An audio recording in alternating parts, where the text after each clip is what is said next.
You're live. Well, Happy New Year. You're listening to the new WCEG Network on WCEGTalkRadio.com. Click Livestream tab or watch us live on your smart TV, YouTube, or WCEG Network. I am Celeste Giordano, your show host, along with my co-host Sara Poe with Global Legacy and Wealth Building for the next 2 hours. We're the worldwide community empowerment group where we speak life into the community. Like us on Facebook, follow us on Twitter, and on Instagram at WCEG_talk_radio and at WCEG Network. And last but not least, our disclaimer, the topics and opinions are those of the show host and guest and not WCEG Network. And thank you for your continued support. And thank you, Penny Rogers with WCEG Network, for allowing us to host this amazing show here tonight with some amazing guests. Happy New Year to our WCEG team and the board, along with Sara Poe. We have Lisa Parks and Deborah Fawaz. Happy New Year's, ladies. How are you? Happy New Year. Happy New Year. Very well. Yes, Thank you. we are so glad to be here on WCEG Talk Radio. It's a new year. 2020 is behind us, and we're looking forward to 2021. And Sara, I'd like to start with you. If you could tell us your name and your company name and just a little bit about yourself, please. I'm Sara Poe with Poe's Accounting Services. We take your mess and present it to the IRS, and that never stopped this year. It's been one of the craziest years, and it is full bore already on here in Tuesday in Tequila, Georgia. I'm happy to be here with you, and I'm hoping that we all learn something today, because there's never a good day if you don't learn something new. Very good. Thank you so much, Sara. And Deborah Fawaz with DD Faces. Welcome back to our show again. Glad to have you. Thank you for having me. So my company is called DD Faces. It's a concierge level image company where business people hire me to make them look and feel fabulous, because some blend in, might lack a memorable style, and you might be losing money because of it and not even know it. So I help you reveal your bold, brilliant personal style that makes a lasting statement. Bottom line, we create the magic together. Your confidence soars and your success follows. Very good. Thank you, Miss Deborah. And Lisa Parks, tell us about yourself, please. Hi, I'm Lisa Parks, and my business is ImageCom. I work in the digital marketing world, search, social, content, and local. So I help your business get found on the web, and I'm kind of like your trail guide. I lead those prospects to you through the sales funnel and to the conversions that work for you. Very good. Thank you. And I am Celeste Giordano with CelesteGiordano.com, Master Sales Strategist and Business Mentor. And I help business entrepreneurs, corporations, and direct sales team exponentially increase sales and profit through lead generation, building relationships, and accountability. Okay. I'm excited, Sara, for our show tonight. We've got a lot to cover. You're going to talk a little bit tonight about all the things going on with we're in a new year and we got taxes coming up. So I know that you have a whole group of segment of things to talk to us about the PPP and things that happened in 2020. Give us a little snapshot of what we're going to talk about, if you would, please, when we get to you. There's a new round of PPP. There's something called employee retention credit that you can now take even if you did PPP. You can take $300 of charitable contributions on the front page. There's a bunch of changes. Very good. So I'm hoping to educate you on those. Very good. I'm excited about that. And Deborah Fawaz, give us a little infomercial here about what we're going to learn from you tonight. Well, Lisa and I are excited to be here to talk about your image. I'm going to talk about your physical image, both in person and online, and Lisa is going to share with you about your business image. So we thought this was a really nice marriage to talk about what happens and how people perceive you online and in person, and then when they go to search for you, and I'll let Lisa keep going. There you go. Go ahead, Lisa. Tell us a little segment about what they're going to learn from you tonight. So after Deborah has their image correct and appropriate and transparent and authentic, we transfer that to the internet. And so really what my main focus is the tactics that you're using, are they working for you? Out of all those options out there, are they effective? And are you gathering the metrics to kind of prove your case? So I kind of help people set up just little checkpoints along the way. I kind of think about it like a trail guide. We do some wayfinders and just help transfer that image from in real life to on the web. Very good. And I'm going to talk about the 4 strategies small businesses can use to get new customers in 2021. So let's get started, Sarah. And I want to get started with Deborah Fawaz with DD Faces. And Deborah, could you tell us how you became interested in this niche, especially in the business world? Well, if we were having dinner and we had a lot of time, I would tell you my life story, but the Cliff Notes version of that is, you can't tell, but I'm 5'9", and I was this tall when I was 12 years old. My parents were ministers, and my mom definitely wanted me to reflect the perfect reflection and image of her. So couldn't buy clothes in the store. My mom made all my clothes. She did a good job, but of course I was jealous of the other girls that got to go pick up their store-bought clothing.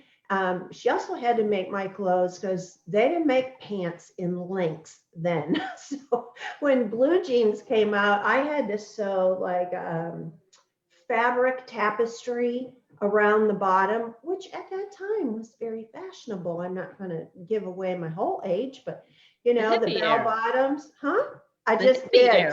Too late, right? Too late. But anyway, so I was always interested in fashion and, you know, wanted to have the money to be able to go to the store and pick something out that fit me and was trendy. At the same time, to make sure I had a good reflection of my parents. On my 16th birthday, my mom took me to Merle Norman. I'm not sure if any of you are familiar, but that is a freestanding cosmetics store, and I received a makeup lesson. And that was like, you know, taking a kid into a candy store. I walked in there and saw all that makeup and I was like, oh. So bottom line, I never stopped being interested in this. I self-educated, I took courses. So for about 40 years, I've been doing makeup. And for the last 12 years, I've expanded that into your complete exterior image, color, fashion, everything. Very good. Sarah, do you have some questions for Miss Deborah, please? Sure. What did your business look like before COVID? So I was doing in-person makeup lessons, both one-on-one with people. I was doing weddings. I was teaching skincare and makeup workshops and color workshops to 10 people or less. I love doing that. You know, that's like going to work as girls' night out in my world. Get a bunch of women together and they all have their little personal station. And that is converted now to online. I also did a lot of networking.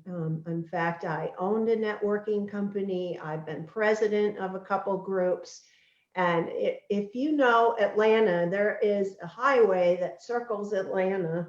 And I pretty much got on that 285 and just like pulled over, networked, got back in my car, went to the next exit. It was a little frantic. So now what's it like after COVID? So the challenge during COVID was, gee, all my weddings got canceled. My clients that are professional speakers and needed makeup or styling for the stage, their events all got canceled. So how do you take that and put that online?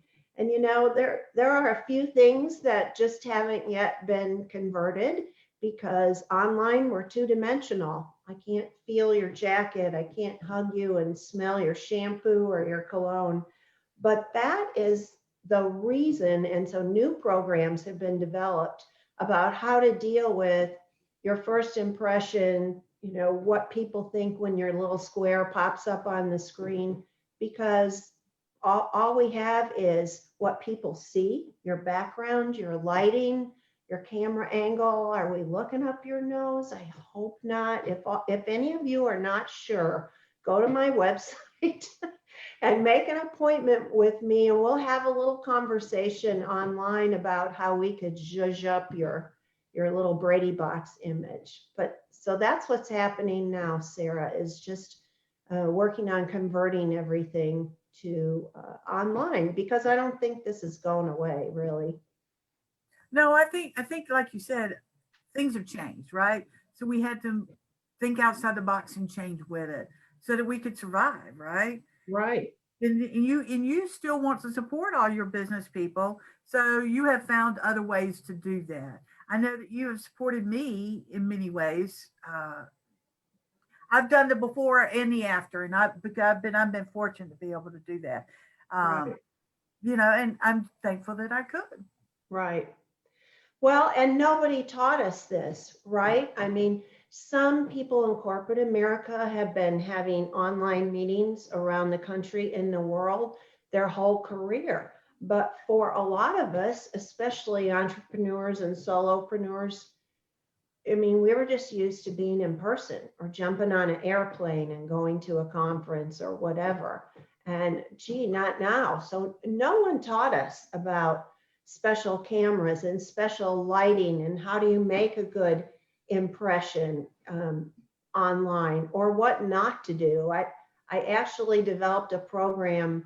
I'm sure some of you are, again, my genre, where David Letterman, you know how he would do those, like the top 10, and he'd start at 10 and go backwards to, the worst thing I ever ate in Texas or whatever. So I made a program about that, Sarah, regarding the top 10 mistakes that participants make in online meetings. Again, it's nobody's fault. It's not judgy. It's not shameful. We just didn't know. Oh, you're absolutely right about that, because I have probably hit just about every one of those top 10 along the way. And I haven't done a Zoom meeting for almost a month. And I had one this morning, and I think, what am I doing? I'm not doing something right. Where's that top 10 list? Make sure I'm not messing it up.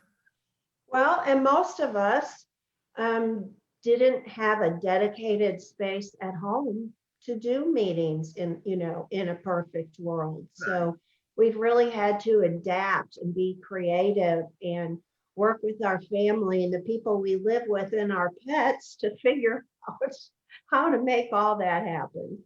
Absolutely. Well, let me ask you something, Deborah. Moving forward from 2020 into 2021 and beyond, how do you think the world of business and networking will look like, and how do you think it's going to look this year? Well, I'm not a broadcaster. I'm not a financial person, but my experience based on people's responses to all this is many corporations and their employees are liking this online situation. Companies are going to be able to save a lot of money by not having to rent high rises with an office for everybody. People are helping the environment by not driving their car every day, right? I mean, there have been bonuses. Now, certainly we miss each other and we miss the social part and like being in a restaurant. Geez, could somebody just wait on me and do the dishes? That's where I am. So I think it's going to, I call it the combo platter. It's going to be what we did before with what's happening right now and what's yet to create in the future, because I believe there will be more. So having said that, it's more important than ever that you know how to navigate these online meetings and virtual coffees and sales calls that are now virtual, not in person or not on the phone, because in my opinion, it's not going away.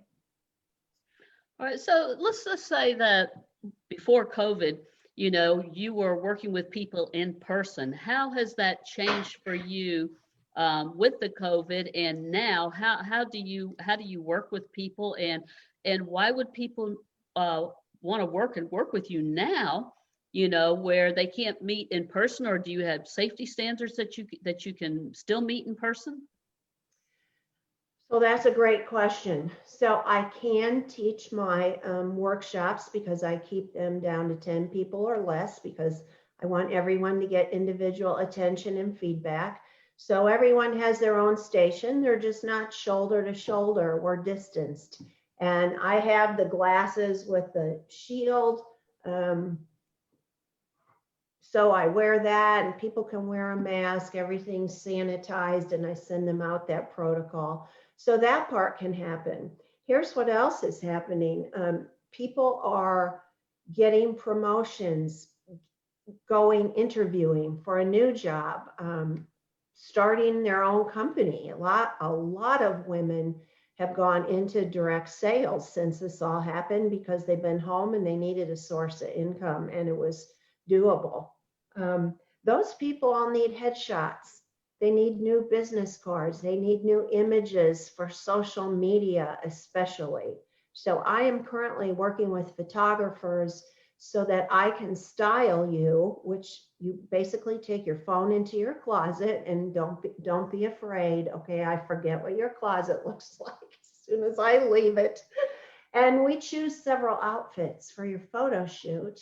And then I can either give you a makeup lesson virtually, or if you live in the Atlanta area where I am, I come masked and shielded and do your makeup for your headshot. So a lot of people are finding that need for a refresh, a reboot, a redo, all of that. Well, let me ask you something, Deborah. So for somebody that maybe has never had an image consultant work with them, what would be their why? Why would somebody want to hire you for that they feel comfortable on why they should do it?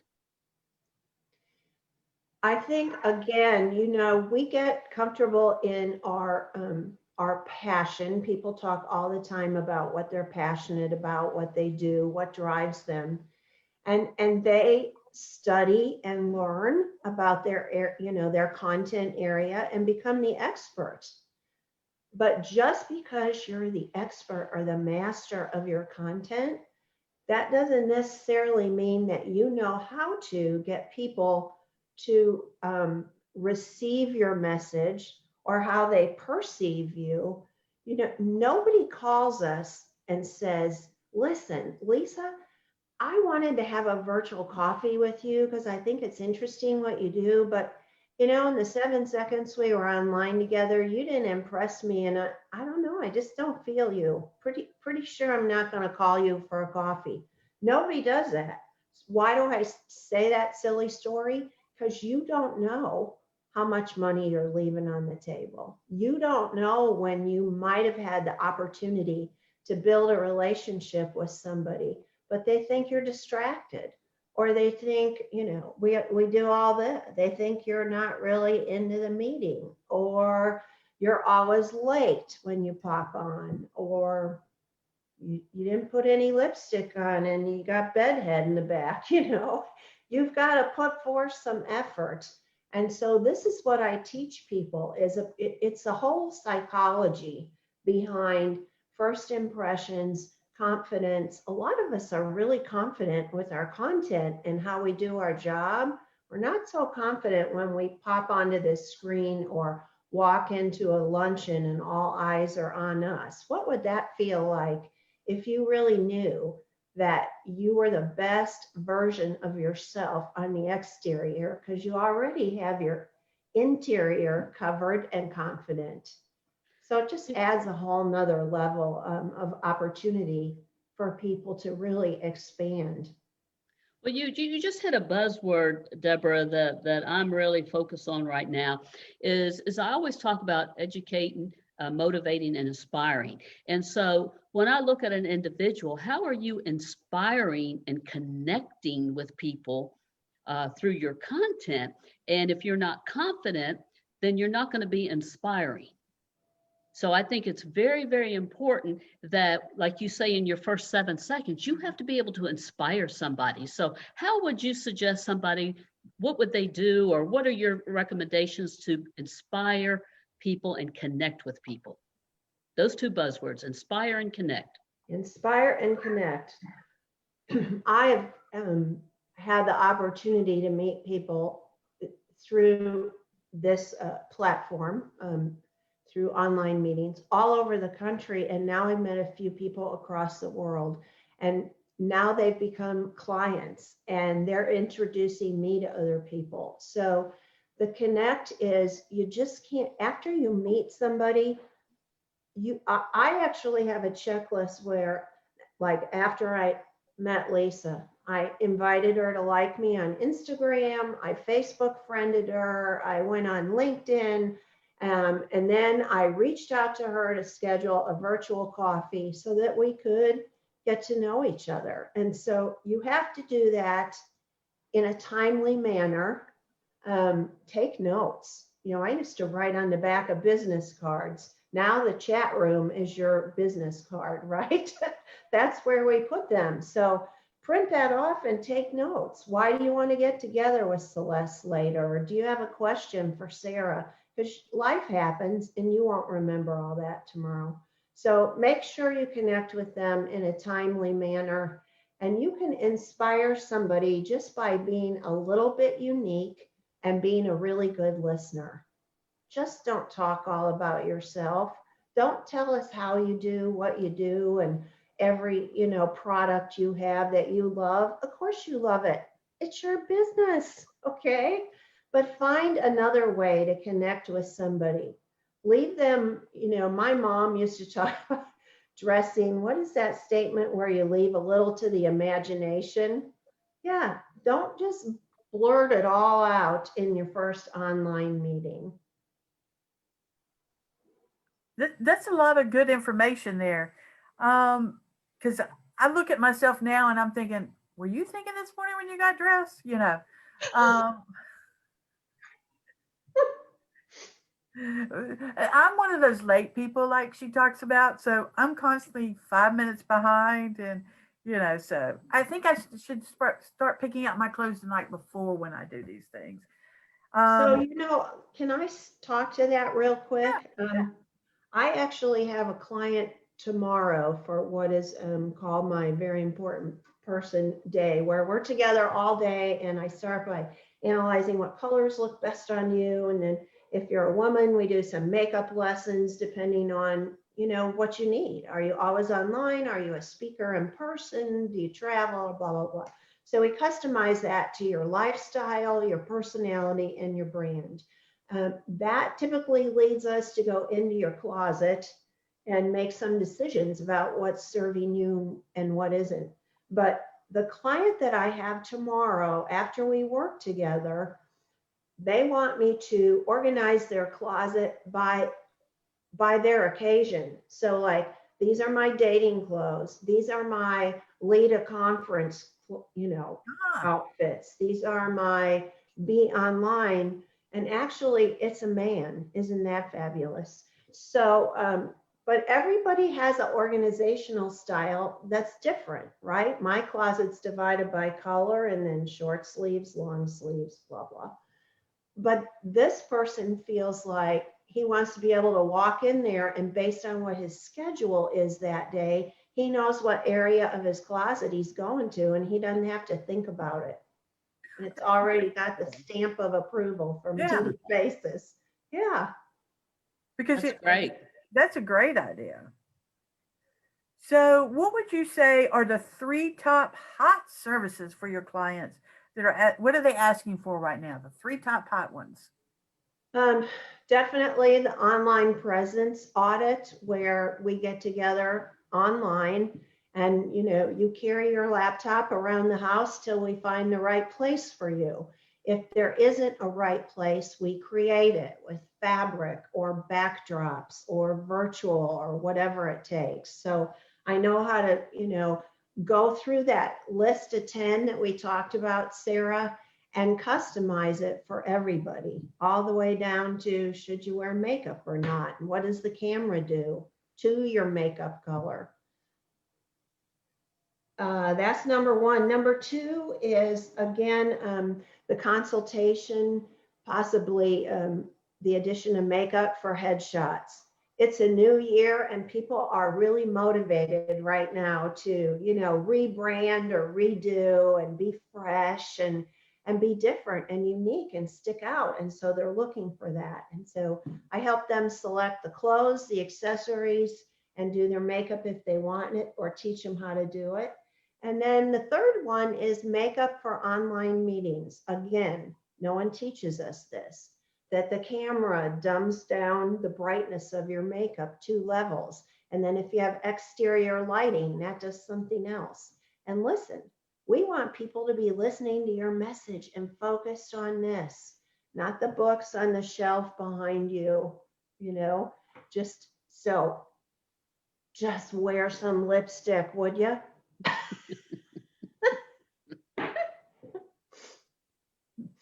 You said something about headshots, Deborah. As an image consultant working with photographers, you work with movie sets and things, and online speakers, or not in-person speaking. Right. How important is it to have a professional image consultant with proper makeup, hair for a headshot? Because there's a lot of people that they just say, oh, I'm going to go get a new headshot, and they do their own makeup, pick out their own clothes, and they go do that. And this goes back to the buzzwords of inspiring and connecting, because a headshot is going to inspire somebody. Right. So you're an expert at your business, but you may not be an expert at knowing how the camera sees color, how it sees pattern, how it reflects light, how it interprets your makeup. I have so many clients that say to me at a headshot, listen, I don't really wear makeup. And I'm like, okay, I appreciate that. That's okay. We want your photograph to look like you, but I've got to do a couple things or you're going to look dead. That's just a reality. We got to put makeup on to look natural.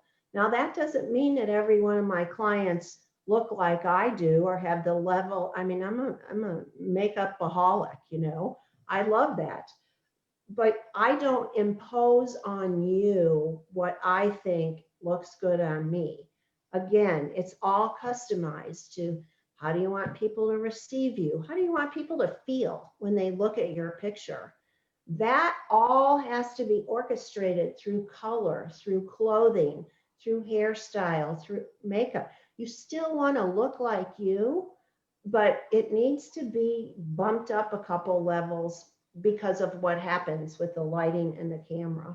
And most photographers are very grateful for that because it costs them a lot of time and money to go back and fix your blush because you wore orange and it's not your color. And so it made you look kind of sick. Let's just fix that. Let's just deal with all that ahead of time. So those pictures come out, they're perfect.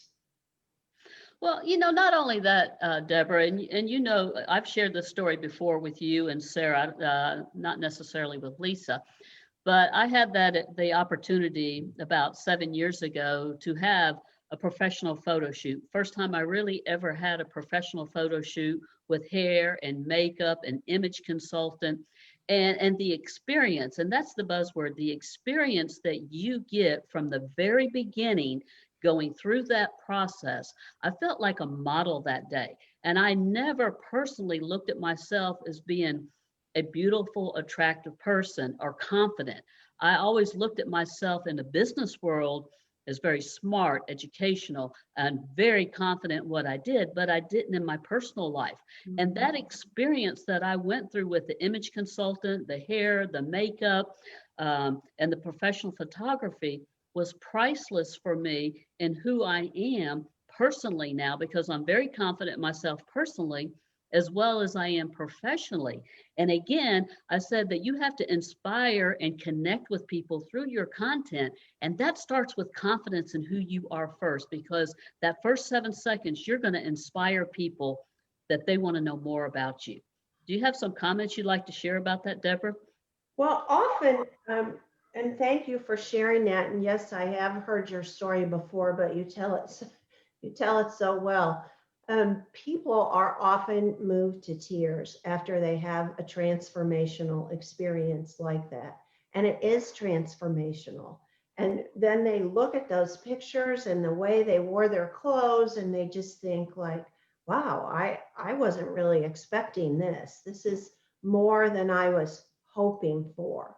So again, it's a very delicate balance. I have to get to know you. So there's an interview process. I don't just show up and start painting you. It's not about that. I have to get to know you, what you do, what you're going to use your pictures for. Then we create the wardrobe. Um, Everybody gets stuck in their lane, right? Like Sarah walks in her closet and she knows that this shirt over here looks good with these pants, and she puts that together every time. I can walk in Sarah's closet and find 20 new outfits that she would have never put together because we all get like stuck. So let me zhuzh you up and make you the best version of you. So again, your confidence soars. You're going to show up emotionally, physically, and mentally different in these meetings, whether it's online or in person. And Yeah, it is a transformation. It is life changing. and it is, Deborah. And you have to invest in yourself, because if you don't invest in yourself, how can you expect other people to invest in you? And to me, with all of my clients that I work with, one of the first things that we talk about is the image consultant, and having a consultation with the image consultant, which is Deborah Fawaz, and as well as having a makeover and with your colors, your makeup, your clothes, having a professional headshot, because all this experience is going to give you confidence in who you are. And especially with this being a new year, and I think, Deborah, you're the one that may have said this, people have come into this new year and now maybe they've changed their brand. We're going to get to Lisa about this in a minute. They've changed their brand, or they've shifted gears of how their business is this year. And so you have to align yourself with that. And again, remember, who you are in your personal life is who you are in your business life. And if you're not confident in your personal life, you really will not be as confident in your business life. You can be confident, but if you're confident in both, you're going to resonate with that with other people. Absolutely. And so thank you for saying the align word. So my final sentence is, your personal image and your business image need to be in alignment. And when they are, and you run your business the way the rest of these experts are going to teach us, it'll blow up. You'll soar. It'll be unbelievable. Well, absolutely. And Deborah, for our audience, would you tell them the name of your company, your website, and how they can get a hold of you, please? Sure. So the name of the company is DD Faces. Those are my initials, DDF. So it's all put together. You can go on my website and see all the different services, as well as pictures of my clients and testimonials. And that is ddfacesbydeborah.com. And there's a scheduler on there. So I would love to have a conversation with you. We could talk about any of the things that we talked about today, or something you saw on the website that you have a question about, but any of that. So let's get to know each other and see how I can support you in your business and personal life. And I'd love to talk to you. Absolutely. Thank you so much. Sarah, do you have any other questions for Miss Deborah? No, that's great information. And I'm one of those people who's way past due for a headshot. Mine's probably been 10 years, but I hate having my picture made. So Most women do. They dread it, and they dread the experience, and they're sure they're not going to like it. If you get the right photographer and the right stylist, you are going to have fun and feel like queen for a day. And you'll never forget, when you look at those pictures, how you felt that day. I mean, and you're so right, Deborah, because the day that they did the photo shoot with me in Toronto, Canada, I mean, that memory, that cherished memory is so vivid in my mind. It's like, I mean, today I can visualize it. I did feel like a model. I mean, they even went to the extent where I had to send them music that I liked, and they put it in a playlist while they were doing that. And I mean, I'm no model, and I'm like, ooh. Ah, and you know, I think of the Madonna, that Vogue thing. I mean, I felt like a model that day, and I mean, it's probably one of the top 3 highlights of my life is that Oh, I love experience that. that is cherished forever in my heart. And I'm grateful for all the people that brought that together for me. And I just can't stress that enough for our listeners today, is to invest in yourself. If you're a business entrepreneur, you're in corporate America, you're looking to move up in the ranks into management and leadership, you know, you need to invest in that experience with an image consultant, a professional photographer, makeup. You need that whole life experience moving forward in 2021. It'll be a big boost for your self-confidence as well as for your business. Well, I look forward to working with you after tax season Mhm. because it really needs to happen. Absolutely. And I know that Sarah and I both have had VIP days with you, and they are priceless, Deborah. And you do an amazing job. You take special interest in the individual, and you make them feel just like like the most beautiful person in the world. They walk away very confident in who they are personally, and their personal image does align with their business image. So we thank you so much for being with us tonight, and stay with us.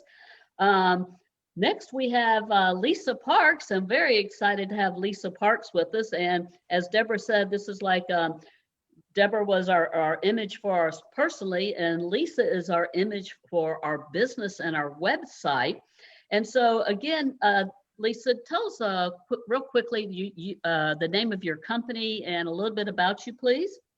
Okay, I'm Lisa Parks, and my business is ImageCom. And my background was trained as a journalist. So I worked in newspapers for many, many years. And when I spent some time as an executive editor of a business paper, had the opportunity to run into businesses of all sizes. But the ones that really fascinated me were the newer ones, the incubators, the startups. And what I saw, one of their greatest challenges beyond time and money was, again, time and money. That's really what it came down to. And when it came to marketing and getting their message out, how did they, wear all these hats and get that message out there appropriately? Because I had sat at the desk as a reporter and an editor and seen their information come across, and I don't think that it was necessarily what they wanted. They had to, jot down a press release really quickly or make a phone call and hope to get a story. And so I saw a real hole where somebody could come in and work with businesses and show them, just like Deborah does, what do they look like? What do they sound like? And as newspapers began to kind of fall away and the online world came up, I did like Deborah. Went back to the school and did a lot of learning about the digital marketing side, what tactics worked, what didn't, why did they work, and how to take that personality that's walking in and out of the networking world into the online world. Well, absolutely. So what are the benefits of digital marketing? Top benefit is when you're sleeping, you're on vacation, you're not feeling up to it, you're still working. So the website or the landing page or your social media platform is still there. It's still sharing your message, which can be good or bad. So it's still out there sharing your message, and it's just that extra you. So, the benefits of digital marketing. How often should somebody look at their digital marketing platform? I recommend, January is always a good time. Quarterly is, putting it on the list where every quarter you're looking at your numbers with your business, look at what's going on the online world as well. The digital world moves so quickly with all the new technologies and all the changes that it's just kind of like checking in with your numbers. So quarterly, and if nothing else, once a year, take a look at it in January or, June, maybe during your slow season, even if you have a little downtime, that might be the, schedule a little date for you on the web and just Google yourself and take a look. Well, and I want to speak for myself, but for our community out there, we have a small or medium-sized business entrepreneurs. We have corporations and nonprofits listening to us. And I'm speaking, I guess, primarily to the small or medium-sized business entrepreneur that maybe we haven't built a big team yet. I mean, I have a team and I know a lot of other people have teams, but maybe you don't have a big team and you just have a website up there and you don't know what you don't know. And I know that last week you and I had an opportunity that you did a service for me on my website, and I did what did we do, Lisa, that we did? We did a review. We did a review of my website. And I was just really astounded because it's something that I delegate and don't do. And somebody else, does all this. But like you say, you really educated, you motivated me, and you inspired me that, yes, I need to pay more attention to my website and my digital marketing that I have out there on a more regular basis, not just haphazardly. And you're welcome to share anything you want to share on the show tonight of our experience, but it was an in-depth report. And at first, when I got the report, I thought, oh, I was really disappointed. But overall, I was doing phenomenal in most areas.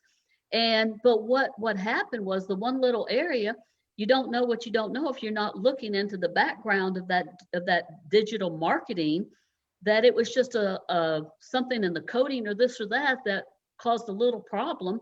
But if you had never had that checkup, you wouldn't have known it. And so, I mean, I'm just like, everybody I talk to, man, you need to go have a background check or digital marketing checkup, with your website right now and your social media. So, share a little bit about that, please. Well, we go out and there's a lot of platforms. We can either pay somebody or we can build our own website, and they're pretty user friendly, and they have actually really gotten better about helping the layperson, because you've got the visual, you have the aesthetic, and you may have this beautiful website, and it looks gorgeous, but you don't understand why nobody's ever visiting it, or are you even recognizing if they're visiting it? So one of the conversations I have with people is, okay, here's your pretty site, but what's kind of going on at the back end where somebody like me logs in, where all the information, the code is, is it set up? Are the photographs that are on your website, did you just move them from your iPhone and put them on your website? If so, they may be really too big for your site and slowing it down. So we're trying to please our consumer or our prospect, but we're also trying to please the search engines. Search engines they're kind of like our English teacher. They're always grading us. And they kind of go and they look for things like, do you educate your prospect or your consumer or your client? Are you an authority? And are you trustworthy? Those are really important kind of items for example, Google, the largest one, as it determines who it's going to show when I search for an image consultant. And so that's kind of the area that I ask people to really take a look at. You have that site, but what's kind of going on in the back end? Very good. So, okay, I hear these words sometimes: organic, unpaid, paid. I'm a tax person. I don't get any of that. Can you explain some of that to me? Absolutely. So let's take it for a simple one. Since a lot of us in our age category are on Facebook, I might go in and I'm typing in my posts every single day on Facebook, and organic is where I go and do it, and I'm not paying for advertising. I'm not boosting it, which you can do yourself, or there's also something called Campaign Manager that you can go in and do more stuff to. And so it's paid versus unpaid. So organic reach, and it could be, say, on Facebook, or it could be in the search listings, is unpaid. So I've got those two options, and that can work for you. There's tactics where I like working with businesses and helping them do things like Google My Business pages and upping their authority of their website so that the organic or unpaid reach goes up and they don't have to spend quite so much money, say, in advertising. A lot of people in my business do pay for clicks during tax season. Oh, okay. And I've done that a couple of times. So that's the difference. That's not organic. That's the paid for advertising. Okay. All right. Because I will probably be doing that again because it's just a good way for people to find you. And it can be very effective. There's a variety of different platforms to use for what they say PPC, because you have the ability to target the actual, not individual. You know, we have privacy concerns and things have changed, but you can, you know, I can get within my demographic. I can get within a geographic area. I can look at, you know, their affinities. Is this somebody that likes to shop? And I can specifically target and use my money wisely. Right. Absolutely. So when I Go ahead, Sarah. I'm sorry. when Go I ahead. pay for online advertising, like the pay for clicks, if so, how do I know who to choose? My husband just went through this ordeal. He's a heating and air company, and he talked to 10 different companies about online clicks and SEO and all that. And the more he talked about it, the more I got confused. So how do you know the right person to pick or the right company to pick or those type of things? You know, it's incredibly challenging. There are some really excellent large organizations out there. That's really what led me into my business, was to be somebody that can walk next to you, that we've created a relationship that you trust, and that I can go out and vet and ask those appropriate questions. And for example, they tell you, I'm going to set up, and this isn't pay per click, but I'm going to set up a Google My Business page for you. And they're like, here you go, you're ready to roll. And you search and you know, you see this little box that has you, but maybe they didn't do some of the additional things that could really make it work for you and make it work better. And you wouldn't know that. So I walk side by side with my client and say, hey, let's ask all the questions. What's important to you? How much is it going to cost? You know, what is your budget? And does that help? It does, because I've only done it once, but during that tax season, I had to add additional phone line because of it. So I know that it works. It's effective. But you like Celeste said, you don't know what you don't know. You don't know that you're not asking the right questions, right? Right. And I had planned on doing it this year, but have I even started? No, that'd be way too easy. But you know, but those are the type of things that, like my husband, you get all consumed in it and you see nothing else, and you spin your wheels and you may not do what you need to do because you don't completely understand. So yes. So I need you to help me when I do that. So I'm not spinning my wheels, right?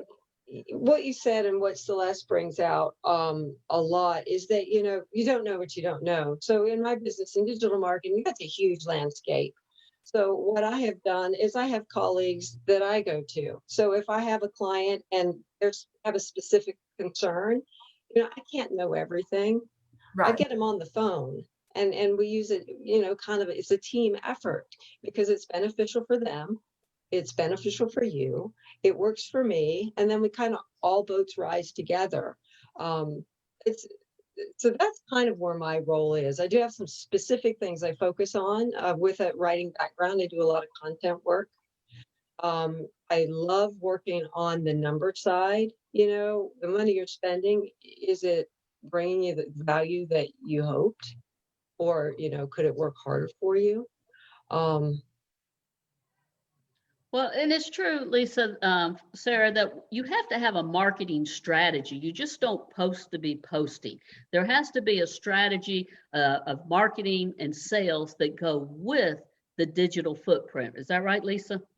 Absolutely. You know, when you're out there, especially as a solopreneur, and you have, 15 different platforms to choose from, not only do we need to determine which ones are working for you, and there's a lot of free tools out there. That's how I support people, is say, hey, this is a free tool. Let's get that plugged into your website and look at where those visitors are coming from. Are they coming from Facebook? Are they coming from Instagram? Because those are two different categories. And then, so now we have those channels selected, just like Deborah was saying, we're going to translate that in real life brand online so that it's seamless. Well, and it also goes back to what I was saying, Sarah, is, with the digital marketing is you have to inspire and connect with people through your content.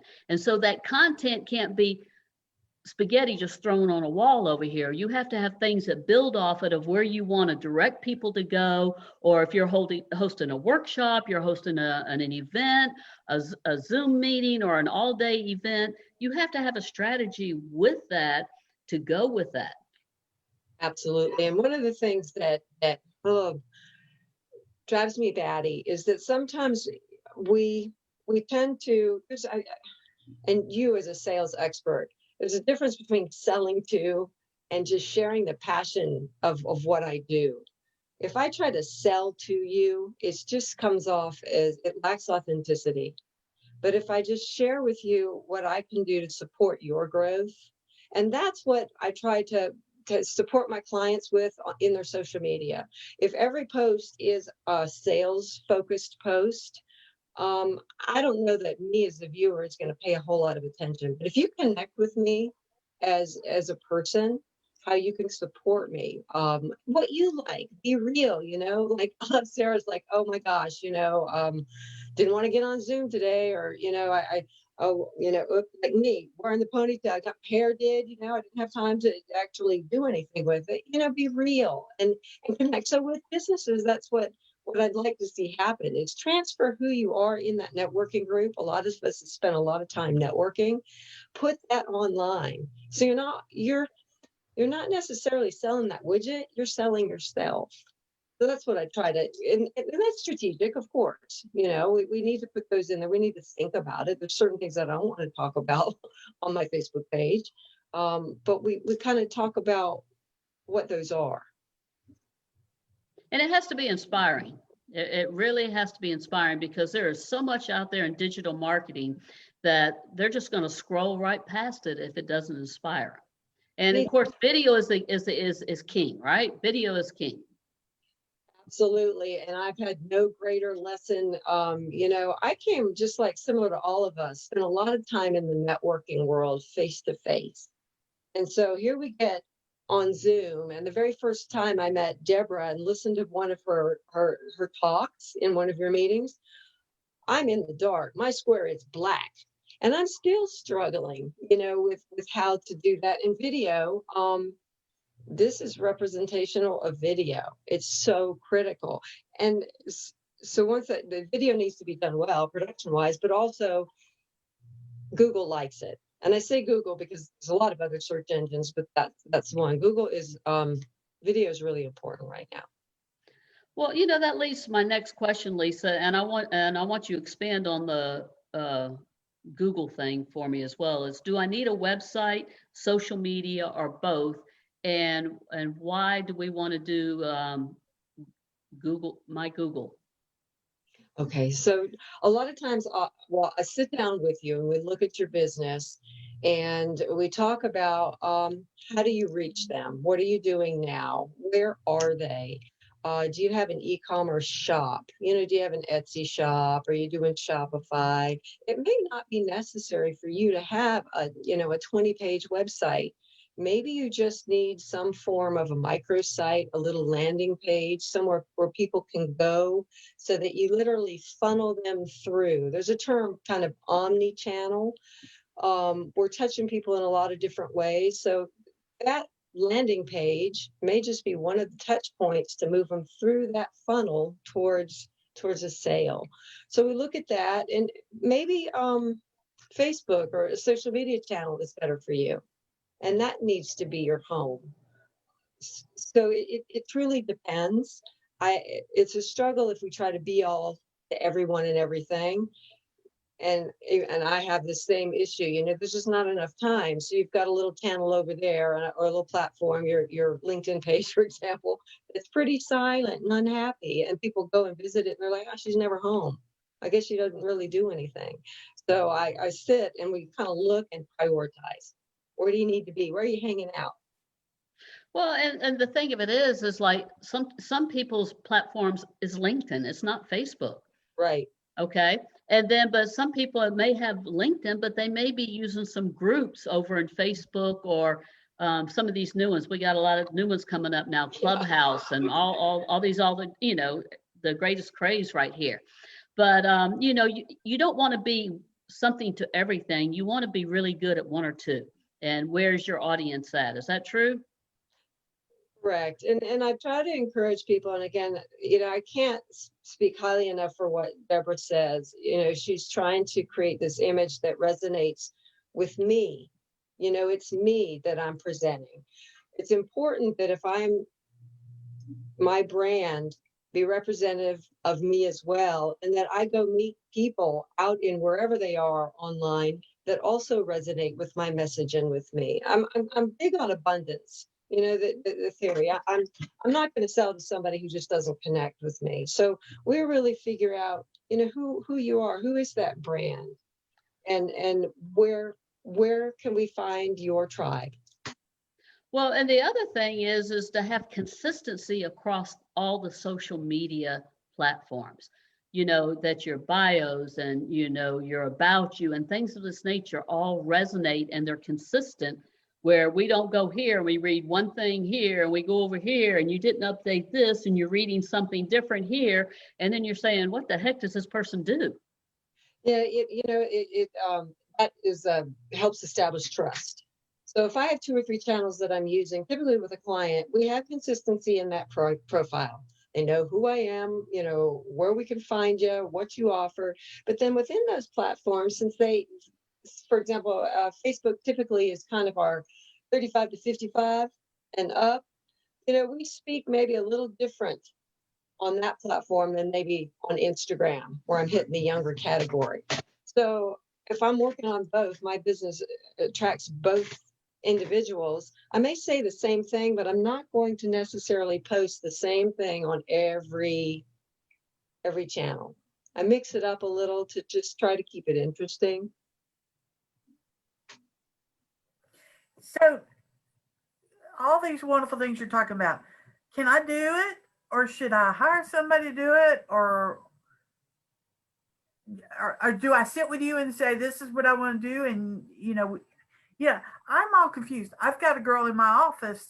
Thank God that she does this stuff because I've tried to do everything and you're just going to exhaust yourself by trying to do everything in your business. You can't wear every hat. So you have to learn to delegate, hire a team, and get people to do some of this stuff for you. So I guess, do I do it or do I do it all myself? So that was the absolute answer right there, Sarah. We can't do it all ourselves. If I just truly love posting on my Facebook page, I think that's perfectly fine. And there's a lot of tutorials out there and you can educate yourself. And if that's something that you just really love, I say go for it. There's a lot of other areas in marketing that you can turn over. But it is helpful to have somebody that's walked kind of that path ahead of you, that knows the trail and can give you some guidance. So you look at that and then you also look at what is my time worth? At some point, since we do have so many things to do, would my time be better spent just paying somebody to do it for me, since they already know, they know the trail, they know where they're going, and just let me focus. I often will sit with someone and say, how much is your time worth per hour? Now, are you going to take that amount per hour and figure out how to post on Facebook? Or are you going to take that out into the field and create a sale? And that often helps. Well, and the thing of it is people think that it's very expensive to hire someone, but you know what? how expensive is it for you to do it yourself? You know, what you want to do is you want to delegate everything except for the things that you do best. And what you do best is have conversations, have sales conversations, and host events and speak and build relationships, and then delegate everything else. And you know what? Don't worry about the money, because you will make the money with those sales conversations and building those relationships to pay for those people. Sarah, what would take you an hour or 2 hours to do, a social media person or somebody in the digital marketing can do in 5 minutes. And I'm guilty of that. I like, if I have a computer problem, oh, I can figure this out. 2 hours later, I'm still in the middle of it going, what was I thinking?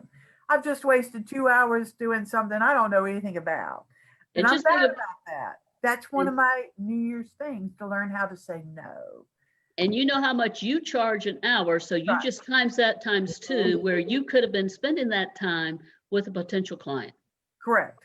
So I think we sometimes we have to step back, breathe, and realize, like Celeste says, and you said, pay somebody to do it. They know what they're doing. As Absolutely. entrepreneurs, that's so difficult. That's how we're wired. It's incredibly hard for me, but I am learning that lesson, because it leads to burnout, and you're just not as effective. Oh, absolutely. Absolutely. If nothing else last year taught me, it was how quickly burnout can come. You spend way too much time with yourself. Absolutely. So Lisa, what is the very first thing you recommend for a local business serving this community to do to be found on the internet search? If you have, especially if you have a bricks and mortar location, I really highly encourage you to get what's called a Google My Business page. And to do that, you can just literally go into your Google search box and type in, I want to Google My Business page, and you will be walked through it. Google will eventually, as it finds your business online, may create one for you, but you want to go in and have ownership of that. You want to verify your business so that the hours are right, your phone number's right, because people can actually, me as somebody searching online, I can submit changes to your business. And if you haven't verified and kind of taken ownership of that listing, sometimes those changes will show up. You'll be amazed what you'll find when you search folks, if they haven't kind of grabbed that business and confirmed it. So and if you're a consultant, you don't have a bricks and mortar, if you are willing to give Google your name, your phone, your address for verification purposes, that information can be masked, and you can still have a Google My Business page. And if you're not familiar with what that looks like, when you type in a business, it will pop up on the right-hand side of the search listings. It's in a little box, and it typically will have a map. If it's done well, it'll have a map, your logo, some photos from your business, your hours, your website, and even better, reviews from all your happy clients. And Lisa, how important is it to optimize that Google My Business page on a regular basis? It's kind of like you're having a conversation with Google. The web crawlers kind of go through and check your website and kind of check your presence periodically. By me going into my Google My Business page, I am saying I am active.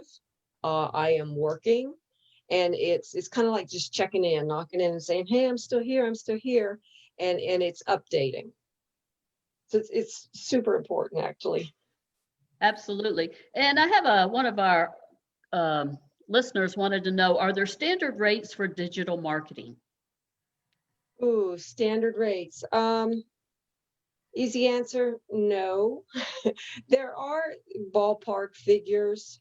But again, Sarah mentioned this, there's so many options out there, and anybody that has an interest, my phone or my email is always available. Feel free to reach out to me. I love what I do. I'm kind of like, I'm solution oriented, and I absolutely want to support you in your business. I'm not charging you anything. I just want to help you, because I know ultimately when you succeed with it, you'll remember me. So Absolutely.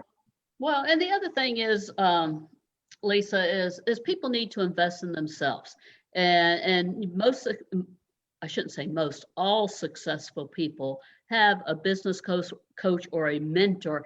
And you know, when you have a business coach and a mentor in your arena right there, you have people that have already vetted the right digital marketers, the image consultants, the social media person, whatever it is, the networking, the platforms, the podcast people. You know, if you have a good mentor or business coach, they have the connections for you, because you do want to vet. You don't want to just, there's thousands, hundreds of thousands of people out there, and there's going to be hundreds and thousands of different answers and prices. Am I right? Absolutely. And you don't know. Do your due diligence. And referrals are always one of the best things. But if you've invested in yourself with a business mentor and a coach, 9 times out of 10, they have already directed you in the right direction, to people that can help and serve them. And one other question, and I know that Deborah's on here, and one of our listeners wanted to know is, how often should one update a headshot? And I want you to answer that, Deborah, and then I want to come back to Lisa on that question. Yeah, so typically the industry says every 2 years, or if you've had a radical change, if you have a really different hair color than your card, or a hairstyle, or if your weight has gone way up or way down. You know, Lisa We're sort of, talked we're about not hearing you clearly. authenticity a lot. Okay, what's the last thing you heard me say? Every 2 years, 2 or 3 years, and if you have a big change in your life or looks. If you have a big change, it's about authenticity. Your card, your digital images, Lisa can talk about that. Pardon me, when they meet you in person, that needs to look like you. It could be a zhuzhed up version of you, but Absolutely. So Lisa, for your digital imagery right there, how often should you change out headshots? Is there a rule of thumb?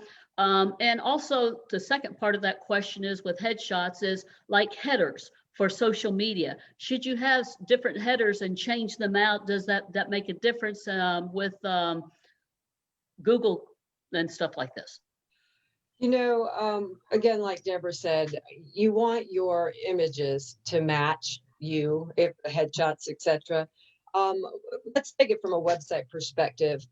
A lot of times we'll build a site and then we'll leave it and forget it. It is important that the search engines, they like to know that you're active. Kind of consider that your second home. Remember, we talked about earlier, it's there when you're away. And we do go in periodically and rearrange our furniture, and we're going to do the same thing with our website, so that the search engines know you hadn't just abandoned it.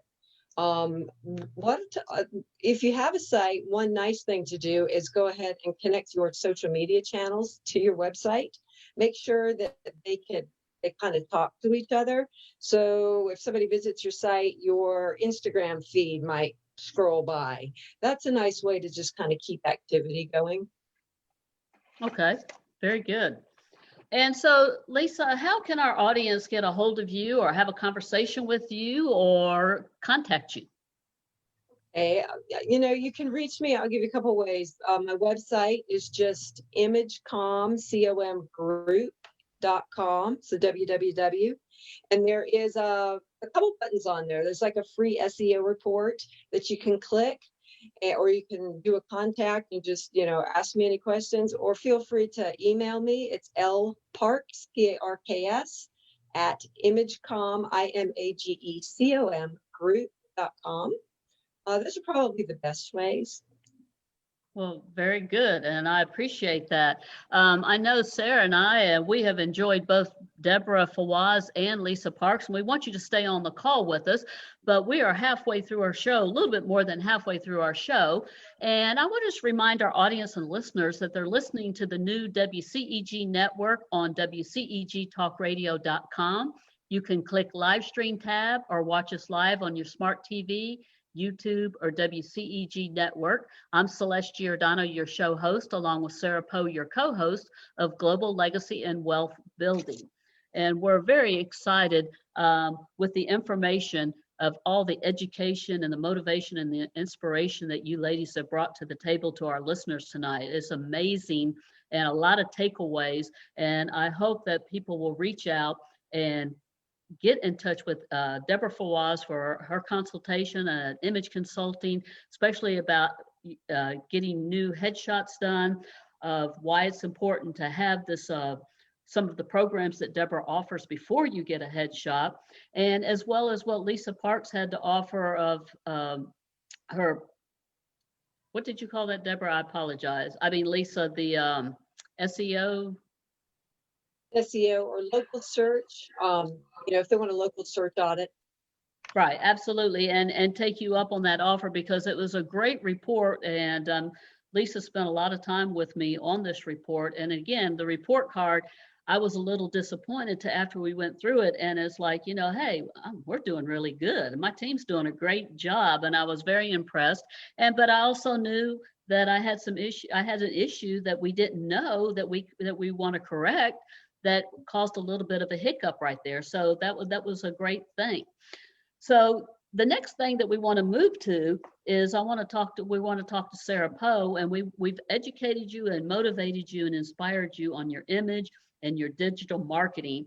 We also want to talk about what's important as a business entrepreneur in a corporation is the taxes and the new tax laws and things that are taking place, because we are in the tax season right now.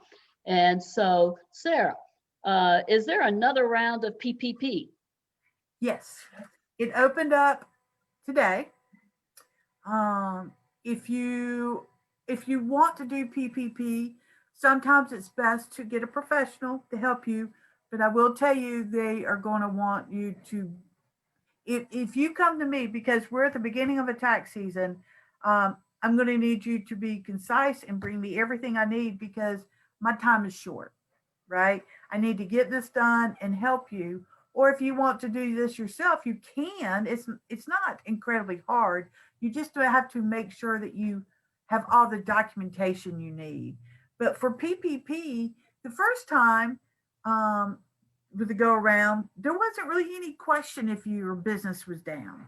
This time around, they want you to prove that you've lost business, right? They're not going to just give you those funds this time around. They want to make sure that you are using that money wisely to help your company and your clients to do better in life and have those available funds. So the second round of PPP has opened up today. If you've got questions, call, make an appointment, because it's just easier for me to sit down with you either by Zoom or by phone and to answer those questions, to know that we've got everything that you need so that you can answer those questions, whether if your revenues have gone up or down, because this time around that does make a difference. If you're a second time groupie for the PPP, you can probably start on Friday and to get the second round of funding for PPP. Again, your gross sales have to be going down. Some of the other things have changed, where before, when you got PPP, you couldn't take the employee retention credit. No, what is that, you ask? So what that is, a credit that you can take on your payroll taxes to lower your payroll taxes. And during the year, you were supposed to do it on a quarterly basis, because they changed the rules that now you can do both a PPP and an ERP, all these initials, you can now do your employee retention credit just on your fourth quarter reports, your payroll reports, so you can act like you really did it all year. Now that they've changed the rules, we love how they changed the rules on us 2 weeks for tax season starts. But so let's just say that I got PPP of $50,000. I use that for all my payroll. Then I use the ERP, the employees retention credit, in my fourth quarter, and I get another $60,000 off. I've just saved $110,000 in payroll taxes by following the rules and using the funds available to me. Now, granted, I take classes and it seems a lot easier to me than I'm just rolling out all these letters. Contact your tax professional. Don't wait because they're going to get too busy and they're not going to be able to help you. And this time is going to go away. Okay. Well, and absolutely, Sarah. And like we talked about last year when all this hit and with the PPP and people, there were a lot of people that were turned down because they didn't have their ducks in order. And, you know, one of the things as a business coach and a mentor is you need to have that relationship with that bookkeeper, that CPA. You need to have that relationship and you need to have constant communication with them. So you have your P&L statements, you have your documentations, and, you know, applying for these PPP and these loan applications, you have everything. And if you don't have it, you're not going to get it. So you have to have some things. And so again, I advise you to reach out to Sarah, reach out to a CPA or a bookkeeper, accountant, and have that relationship now rather than later, because also what happens, Sarah, is they ran out of money, right? Yes, they ran out of money. That's absolutely true. And the money is fresh and there for the taking So this right now. early bird gets the worm, right? That's right. And let's just say I've been doing your bookkeeping and your tax accounting all along. That opened up today. We could do it today. But if you don't have the proper documentation, whether if it's the P&L or the payroll reports or gross receipts year over year, quarter after quarter, you can't do that in a day. If you come to me today and need me to do all that, I'm going to look at you and go, that's probably not going to happen. I don't have the bandwidth to do that. It's too hard this time of year. So that's why it's so important to keep all that stuff updated as you go. I had 3 clients call me today. Can you do it? Yep, it'll be done by Friday. Well, and the other thing is a lot of people went to the banks because the banks were able to do it as well, right? Correct. And the thing of it is, you need to have that relationship with a banking personnel because you never know when you're going to need that relationship. So that is important. So what are the new rules on education related tax issues? Okay, so education credits, we've had 3 different ones. An American Opportunity Credit, Tax and Education Credit, and there's a third one, and I can't think of the initials right off the top of my head. But the Learning Lifetime Credit. What they're going to do, instead of having 3 available, they're going to combine it to 2. Okay. Before the Learning Opportunity Credit, it was a much smaller credit. So what they're going to do is they're going to take away the tuition and fees deduction. Then they're going to have the lifetime learning and the AOTC, and they're going to make those 2, but they're going to be exactly alike. So once you do the first 4 years of one, then you go do the next 4 years of that one, then you've gotten 8 years worth of credits. Where before there was 4 here, there was 2 here, there was some here. So they've kind of combined them so that it's more, when you look at the form, you know you got 4 here and 4 here. You're not trying to figure out, now I did 3 of those last time and I did 2 over here, because they weren't equal. Now they're equal. So it makes it easier to just go right down the list and do them. In the educational realm, they have made it so that teachers get that $250 deduction. I can't say that I ever knew a teacher who didn't use her full $250, but they've added PPP equipment to the list of things a teacher can use that money on. So if you're providing your students with masks or gloves or any of that stuff, and you weren't already meeting the 250, add that to your 250 so that you can get that on the front page of your tax return. So those are your 2 big education credits there that you need to be utilizing. If your kid's still living at home and he's 26 and you're still taking that education credit, you're going to get a lot more money out of that than he is.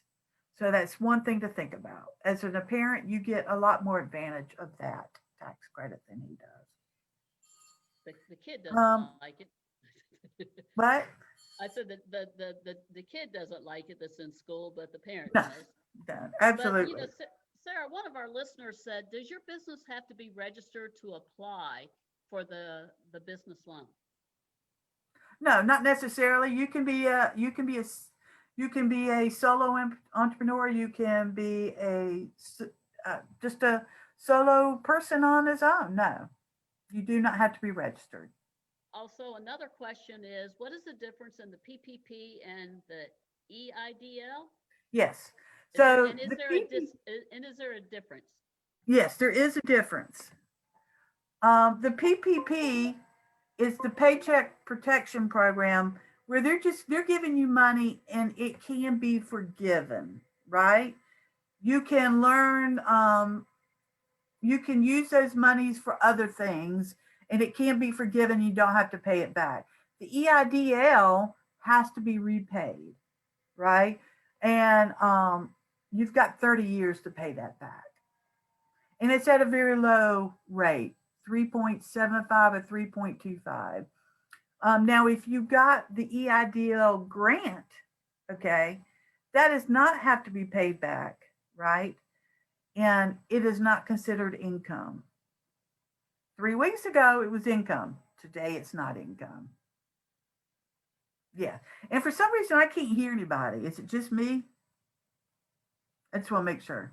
I put myself on mute. I have Okay. myself on mute. Okay. All right. I'm just like, oh, wow. Have I done something wrong? No. So what changes have there been for flexible spending accounts? Okay. So flexible spending accounts, typically you have to use by a certain time, right? March 15th or April 15th. They have extended that to the end of 2021. So let's just say you got a flexible or healthcare spending on at your employer. You would typically have to have used all that money except for like $500 that then you could roll over. But as of today, you can use that money all year. And also have this year's money too. So let's just say you've got a big flexible spending healthcare that you need to do. You've got 2 years worth of spending in there. You need to get you could use this year to get it done and not be taxed on that. So before you would have to be done by March 15th and you could only roll over $500. This year you can roll over the full thing and last year's is good to the end of this year. Then next year, well, this year's will only be good till March of next year. So you've got some flexibility there to do some, you may need a minor surgery or you may need a root canal or maybe you want to get some new teeth, who knows? This is a year to do that. All right. Yeah, just laugh at me. What charitable contribution changes have taken place? All right, so typically you have to take all your charitable contributions under Schedule A. And as most of us know, as you get older, the Schedule A doesn't do you as much benefit because one, you paid off your house, you just don't have as many deductions, so you end up using the standard deduction. Well, during the pandemic, they realized that people don't always weren't getting as much because they weren't getting it on their taxes.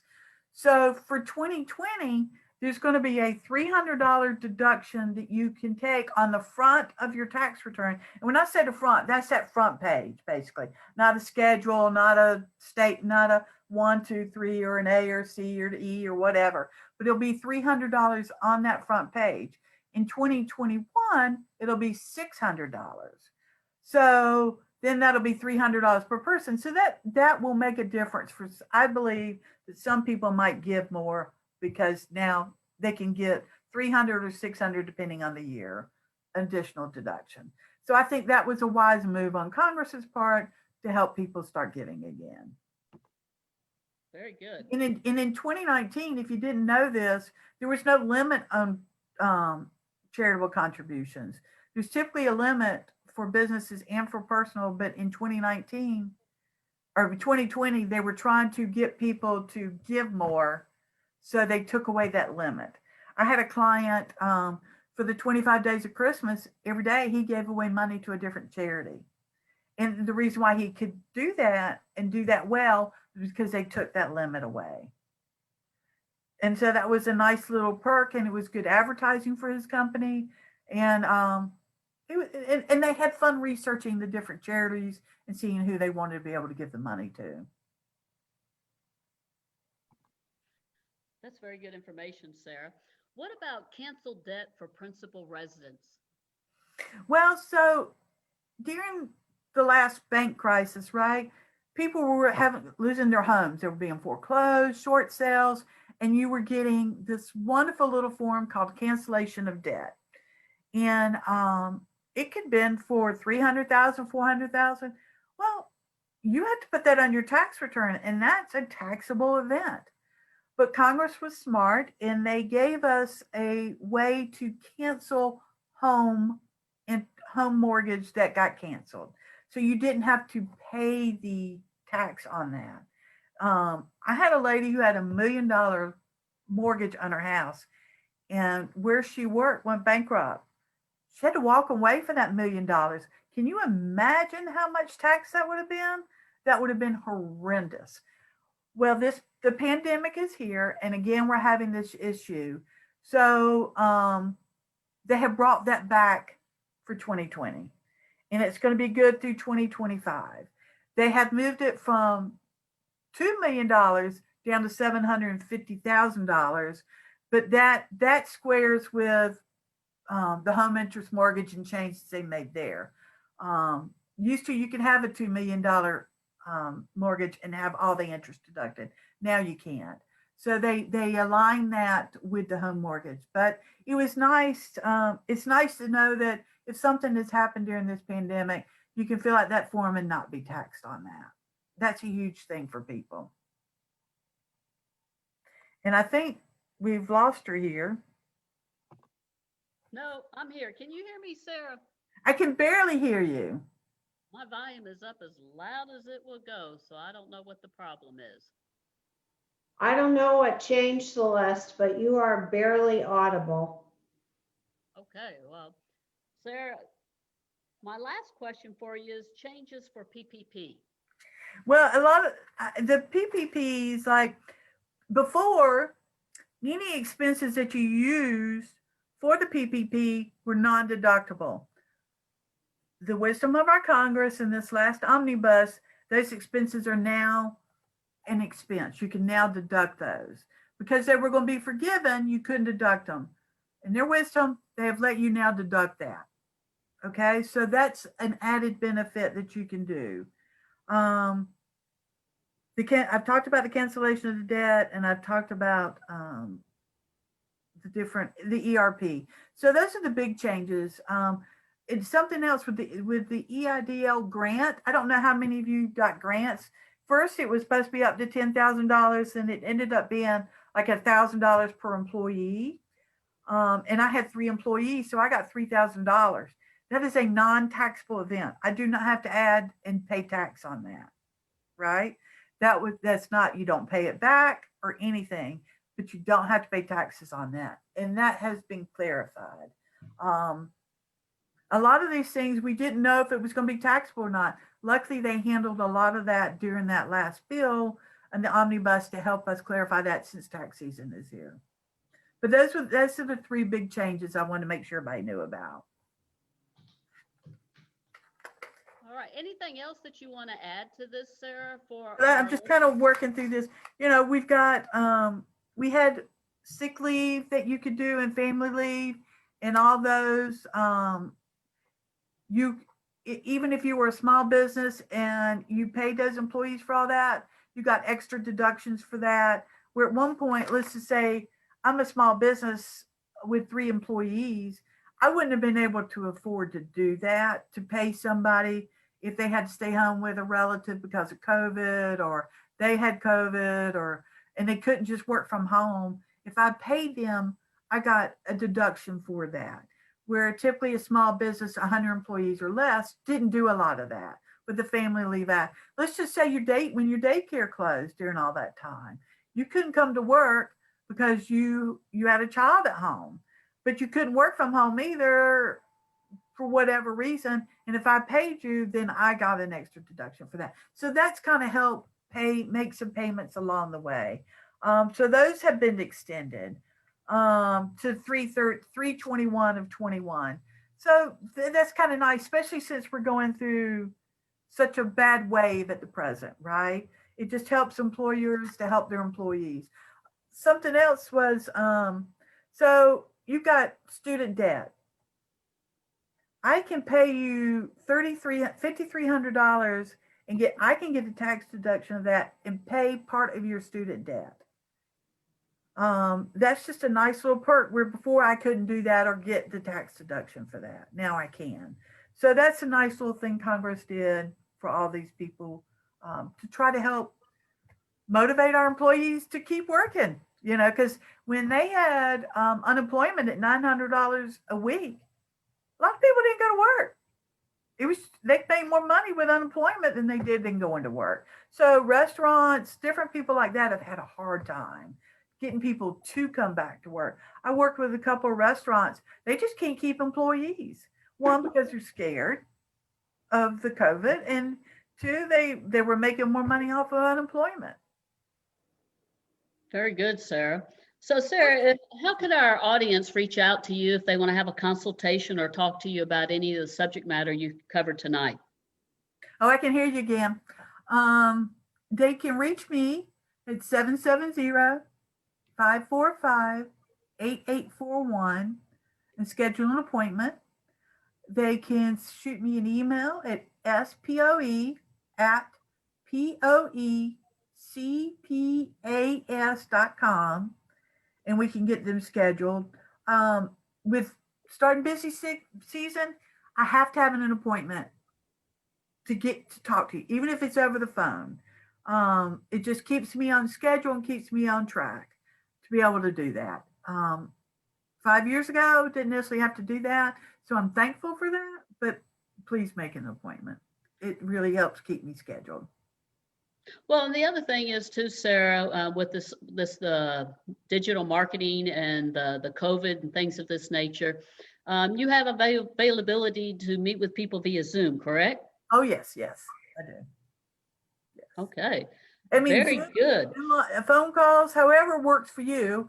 I've got older people that are not comfortable with any of that. So we let them come in and we do all of our protocols and cleaning and all that and move on to the next. But yeah, just like everybody else.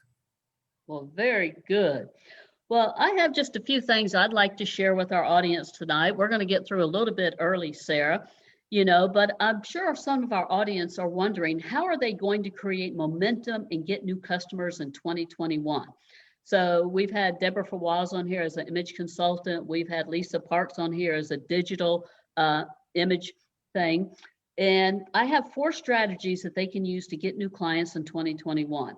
Number 1, I want you to market as if events weren't going to happen. They're not going to happen. And the thing of it is that back before March of last year, events were going on, and then we sort of did a 180 shift and we went to Zoom and online events. And then the last quarter of this year, everybody was doing 1, 2, 3-day events and things of this nature.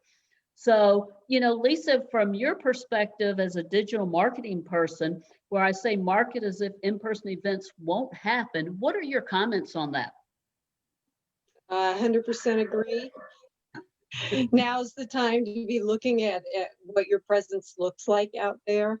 And you set up, if you're not familiar with this, call me or email me. I'll give you my phone number. Google Analytics. Again, it's a free tool by Google that will allow you to kind of see what's happening, who's visiting your site, get some numbers to see kind of who's seeing you out there. If you want to give me a call and just ask me some of those questions,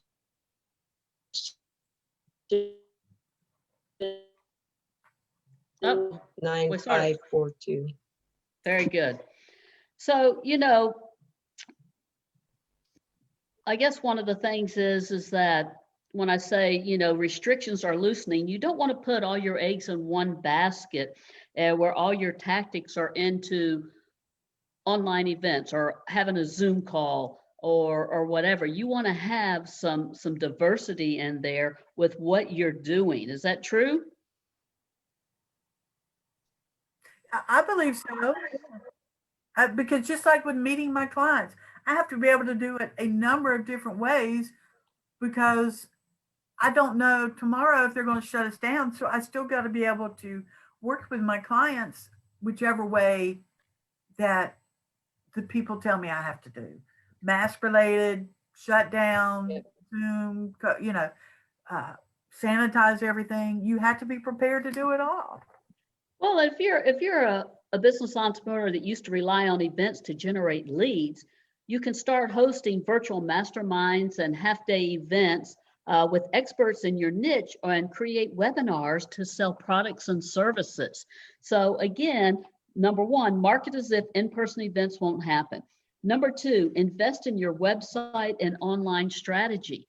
Again, we're more online today than we've ever been. So why not divert and look at your marketing and the budget that you have for your online presence and your website? Lisa, any comments on that?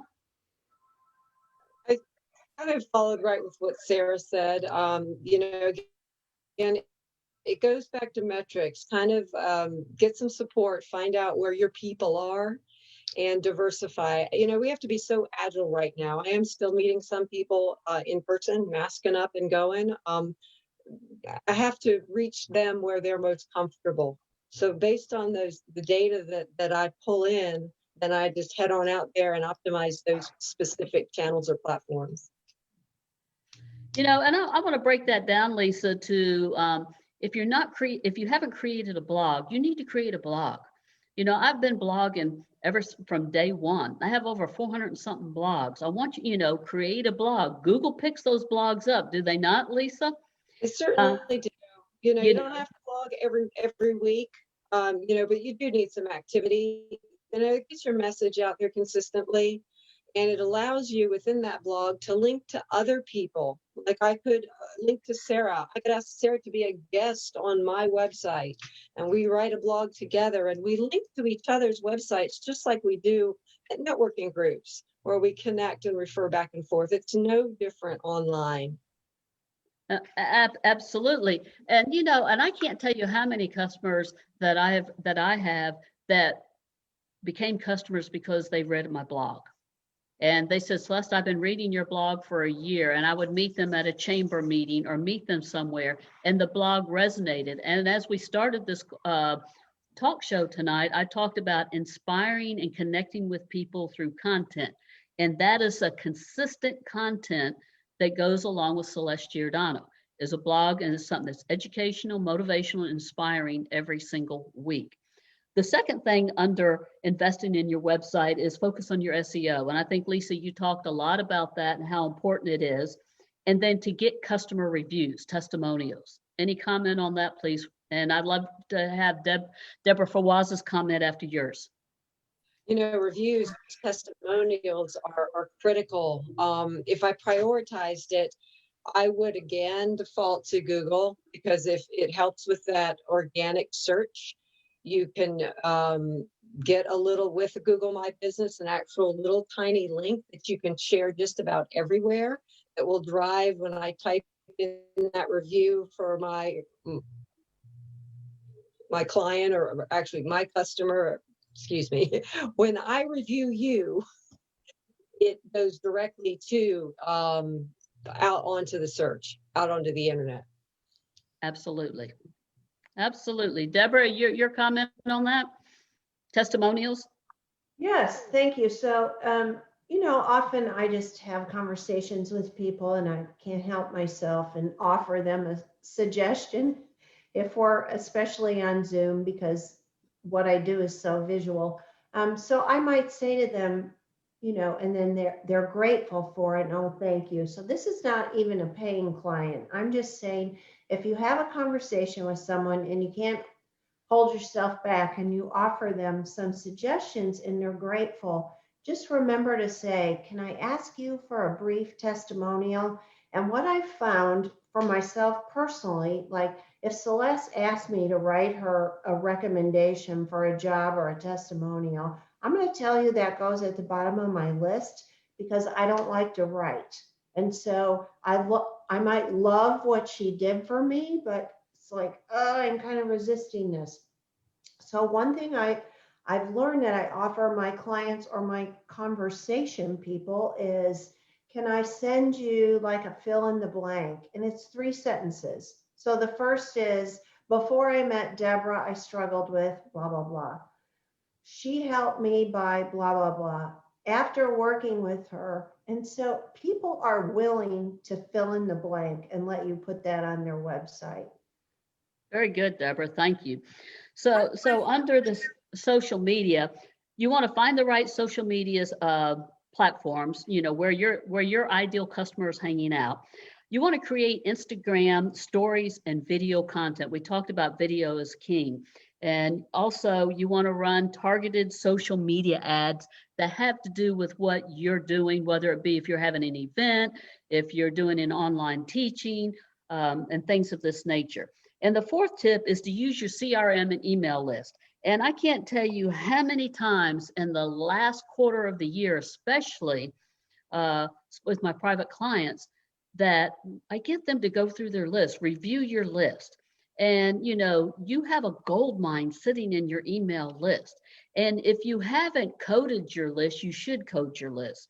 And I suggest coding them 1, 2, and 3. 1 is your really hot leads, your current customers, repeat customers, things of this nature. 2 are your warm leads, and 3 are your cold leads. And you want to jump on your 1s first, then your 2nds, and then your 3rds. And just getting out there and having conversation. I recommended during this COVID-19, have 10 conversations a day, 3 personal, 3 business, and then pick 3 or 4 randomly off your social media where you see somebody that makes a post. Maybe they've had an illness in the family or something, and you pick the phone up and have a conversation. You would be surprised being genuinely and authentically interested in that person and having a phone conversation where that conversation will go and where it will lead you. So those are my top 4 strategies to start getting some customers right away in 2021. Sara, I can't thank you enough for being my co-host here today, and thank Penny Rogers with WCEG Network for giving us this platform, and for the community. The community is the most important people that come in here twice a month on the 2nd and the 4th Tuesday of the month. Now we're going to come back on the 26th of January. It's going to be building a legacy business, building a legacy nonprofit. We have some amazing guests. We're bringing back Sharita with grant writing. And then we're also bringing back Kim Schuler, who is an attorney and a financial advisor. So we're going to be jump-starting the nonprofits of what you need to do as well in the arena for 2021 for the new you, new year, and new opportunities. Sara, any closing comments you have for our audience tonight? No, but I have a question. It's about bad reviews. How are you supposed to handle those? I believe hit it head on, and you deal with it. You're going to have haters. That's a whole new topic right there, that you're going to have haters, and I embrace the haters. Okay. I embrace that because you're always going to have haters. Lisa, what do you recommend in a digital marketing when you get a bad review? A lot of people try to delete it, this or that. Embrace it. Absolutely. And I cannot tell you how many times I've had a CEO call just up in arms. And there's 2 things they say. Number 1, leave it. Because if your business shows only 5 stars, that lacks some credibility. We're not all loved by everybody. And number 2, no going back and assaulting them and telling them how wrong they are. Be gracious and be solution oriented. Those negative reviews sometimes are more positive than some of the positive, because you turned a challenge, you created a solution, and to leave them, hit them head on and be positive. Very good. Well, Deborah Fawaz, go ahead, Sara. My closing reviews are, thanks, lady. Y'all are great. It's great to be back with WCEG and to be with the community and to help and to learn and to engage people. But thank you. Absolutely. Thank you, Sara. Thank you, Deborah Fawaz and Lisa Parks. And Penny, we thank you for our platform and for everything the WCEG community stands for. We support you and our listeners. Go to the WCEG Network, and I believe they've live streamed this on Facebook today. It's also on YouTube. And we just wish each and every one of you a very healthy, a safe and healthy and prosperous 2021. God bless you. Thanks, ladies. Thank you. Bye-bye. Bye.